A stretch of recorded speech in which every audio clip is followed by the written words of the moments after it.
जी,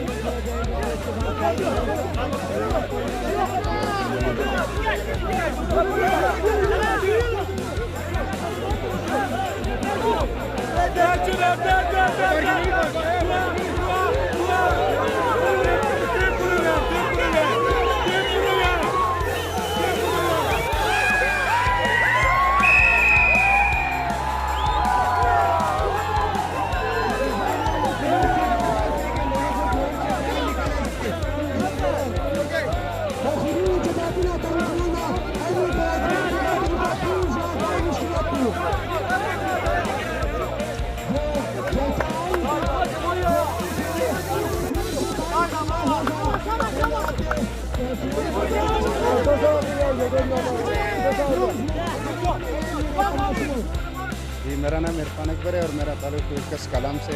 और कबड्डी में हमने सेकंड पोजीशन हासिल की। फाइनल तक तो फाइनल में हमने मात हुई और 2 गोल से मार गए। मुश्किल तो काफ़ी मुश्किल है, बर्फ़ में खेलना और उसमें फिसलना फिर खुद को संभालना ये बड़ा मुश्किल होता है। बड़ी मुश्किल करते, लेकिन पहली दफ़ा उतरे थे और फाइनल तक रसाई किया।